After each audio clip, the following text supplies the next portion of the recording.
My dear sisters and brothers in Christ, thank you for allowing me to be part of this vocation reflection organized by the Focolare for the young people of Asia through the webinar. Yeah. And you are quite daring, huh? You are focusing on vocation, the calling that we receive from God.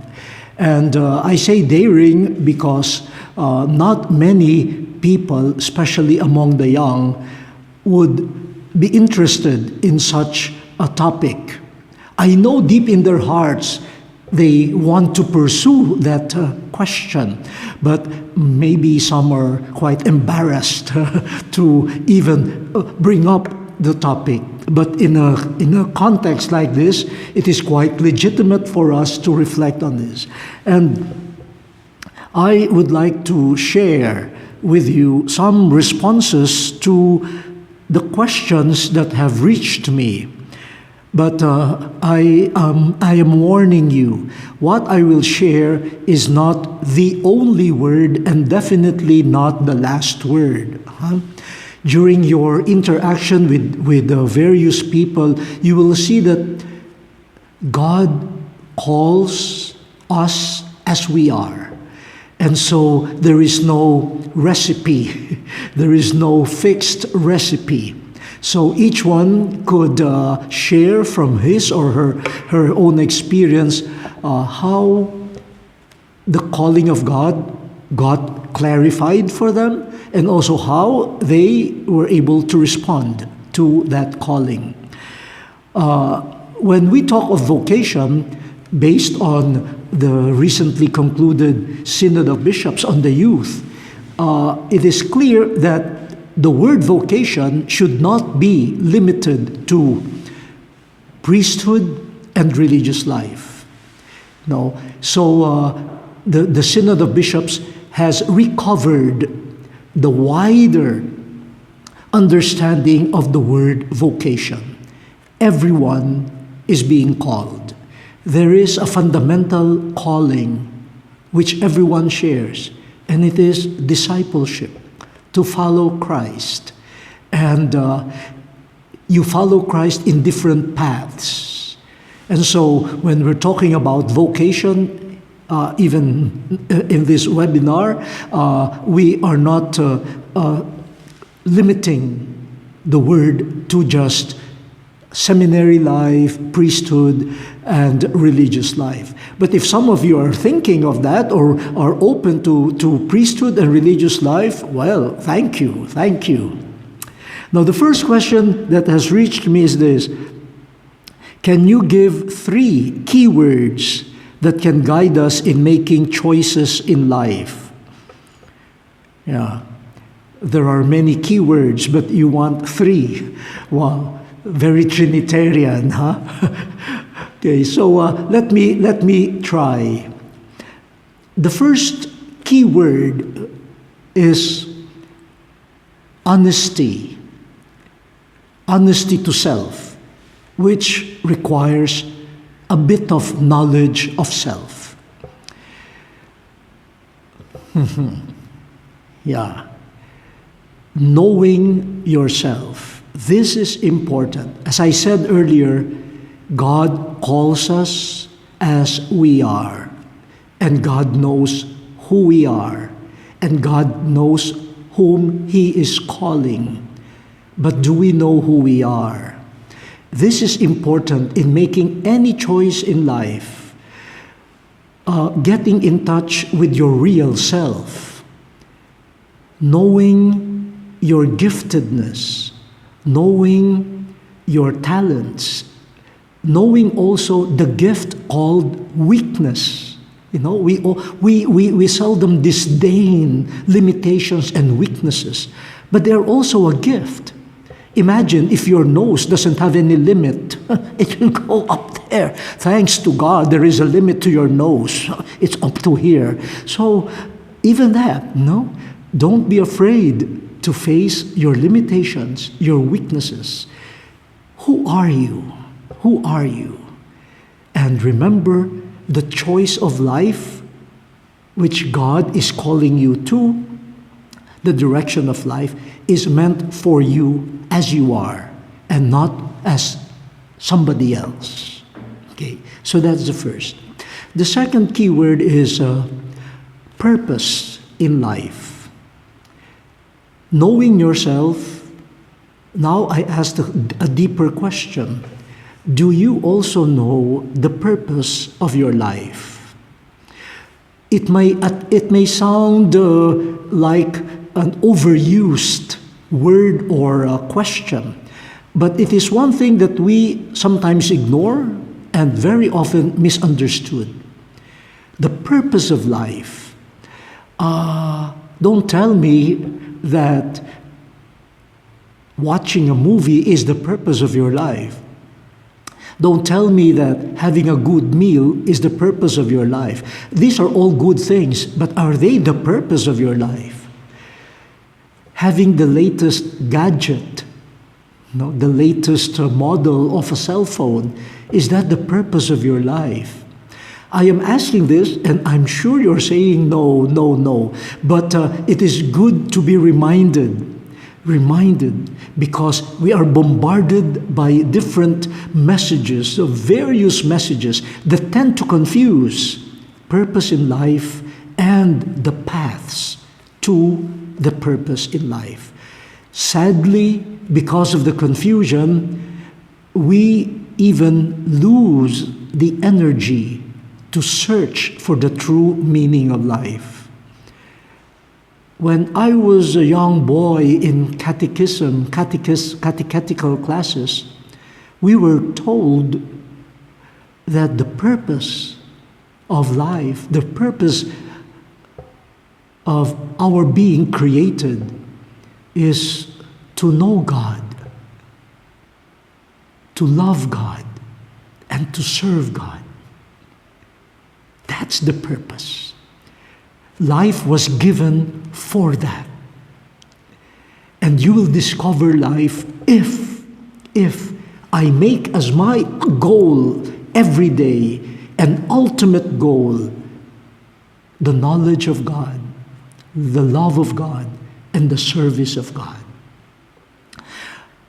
I know it is somewhere there, but often buried by layer upon layer of different other wishes, desires, that we confuse as the purpose of life. And then we are bombarded, as I said earlier, with different suggestions, which are presented to us as the purpose of life.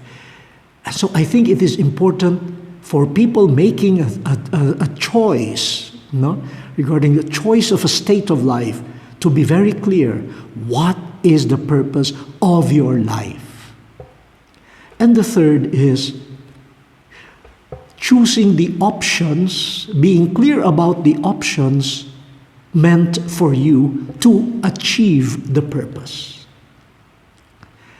So we have a common purpose in life, but because we are different individuals, and God knows that we are different from each other, then the third is, what is the path for you? For you, not for others. For you to reach your purpose. There are many different paths. Some probably can know, love, and serve God as a nurse. Some could reach that purpose of life as a doctor. Some maybe as a politician. Some as engineers. Some as a good husband or a good wife. Some by being a religious man or woman. Some by becoming a priest. But those are paths to achieving the same purpose. And so in all of us, God is glorified. Now, those are, based on my experience, some of the key things to be clarified. And after clarifying my purpose in life and knowing who I am, then I wonder, what is the path for me? Some people might say, "Oh, I could be this. I could be this. I could be that." They have different choices in front of them, different paths to pursue. then you can weigh things, weigh things. Knowing who you are and being clear about the purpose, then you can look at each choice and say, what are the pros and cons, what are the pluses and the minuses, and then you will, with God's grace, see God's hand guiding you. This is the choice that I would prefer for you. Of course, we are left free. That's why it's called a choice. But it is a response. It is a response to God's gift. God's gift of yourself and God's gift of purpose. And there are many, many paths to reach the purpose. I hope I'm not confusing you with this presentation. That's my sharing regarding the first question. The second question goes like this. We would like to take seriously our choices for the future. At the same time, we know that other people who have the wisdom, expertise, and experience can really help us in our life's journey. How to strike a balance between making our choice and asking for others' help? This is a good question, and I'm sure not only the young people, but even the not so young ask the same thing, but most of all the young people. Now you're asking about how to strike a balance between making your own choice and asking for somebody else's help. So it is almost like this tension between independence and belongingness, or what other would call independence and intimacy. My self assertion against my need of others. Well, when it comes to making or discerning God's will for me, which hopefully will be my choice of life, the balance here means you need both. We need both. Not only when you are young, but maybe most especially when you are young. Let us purify our thinking. Let us not make the two fight. Let us not make making a personal choice the enemy of asking the help of other people. Let us not make the two contrary to each other. Why? For the very basic reason that each one of us, cannot give to ourselves all our needs. From the time we were conceived in the wombs of our mother, we depended on others in order to grow in who we are. After being born, a baby that is born cannot say, "Leave me alone, I can manage my life." No, no. For that baby to grow into a pleasing personality, that baby needs the assistance of so many people, preparing his or her food, etc., teaching them. It's the rule of life. We discover who we are and what we are meant to be in our relationship with others. There are many things in life that we receive. And having received them, we make them our own. We personalize them. And so that's what the wisdom, the expertise, and the help of other people could do to us. If we receive them as gifts, as help, then they are not contrary to your process of making a choice in life. In fact, their cumulative wisdom could even help you see some things that probably on your own you cannot see. Having said that, we also have to establish the fact that while I welcome the help of other people, I myself must have the courage to make a decision that I assume and not blame others for. That is not anymore relying on others for help. It is passing on the responsibility to them, and if something goes wrong, then I spare myself of the guilt and I blame them. That's not how it works. No, we are surrounded by many wonderful people with their help, with their wisdom. We listen to them, we make them our own, and in the intimacy of our hearts, in the interior part of our hearts where we're intimately connected with God, then you make a choice. But that choice is yours. But your decision was reached because of the help of many, many people. So that is the balance that you're talking about. Have both of them, not choose one against the other. Have both of them, and let both of them affirm each other. As you listen to others, you affirm their wisdom. But as you affirm their wisdom, you affirm also your need to be responsible, to make your personal choice, which has ripened because you have received their gifts. Okay, so these are a few things that I would like to share with you. I'm sure with your interaction among yourselves and your interaction with the other guides that you have, you will be able to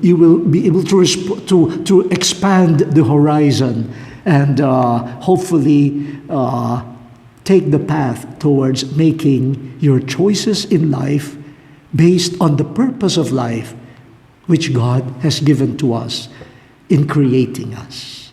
So God bless you, and thank you for this opportunity to share with you.